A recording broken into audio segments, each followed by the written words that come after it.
Okay, hi there.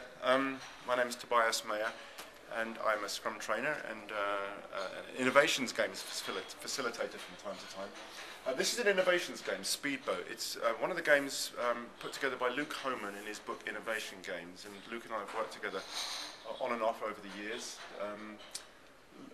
Luke's idea with these games is to really bring the customers and the product people together to focus on common problems and how they solve them. And Speedboat specifically is a game about looking at your impediments, looking at the problems that your company may have.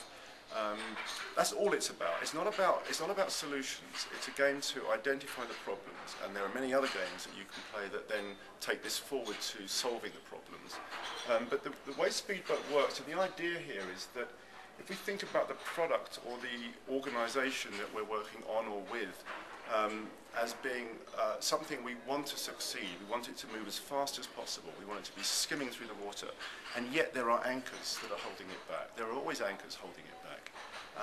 And we want to identify what those are. So rather than just having a sort of general thinking session about what the problems are, we identify it by looking at them specifically as anchors. And this somehow helps the thinking of people when they're focusing on this. So we get everyone to focus together on what are the problems that are holding us back. And so Speedboat looks like this. You just draw a boat, you draw some anchors, and you have everyone quietly writing down what the problems are that they see. You don't have to get into any dialogue at this point, and that's quite important too, because when you get a group of people together talking, there are always one or two people who have very loud voices and want to dominate the conversation, other people who just sit back and don't say anything. When you get people quietly writing, they get to think about their own perspective and what is a concern to them. It may not be a concern to other people, but it doesn't matter at this point. So what we then do is we come up here and we stick up these anchors. We don't talk about them, we just put them up there. Anyone can put them up in any order. Anyone can come up and read the things that are up there at any time. Now, once you've got everything up there, there's a sense of, first of all, of like a relief of getting it all out there, and you look at the boat, and you look at how many anchors are holding it down, and usually there are many. Now, depending on the number of stakeholders and customers or people you have playing this game, of course, more people are going to have more sticky notes, and the likelihood are that there's going to be many commonalities here. So the next stage of the game that's quite useful is usually to group these things in some way. So you create kind of mega anchors, if you like, or meta anchors, where you group like ideas together. And that's really what's happened. If you look at this as an example, I won't go through the detail, but you can see that these have become groups. In fact, these circles over here tended to be where we were moving things across, gathering groups together. And then between the people here, we got into small groups of 2 or 3, and each group took a section. We gathered together the like stickies and decided to try and come up with a single description that encapsulated the ideas that were in that section.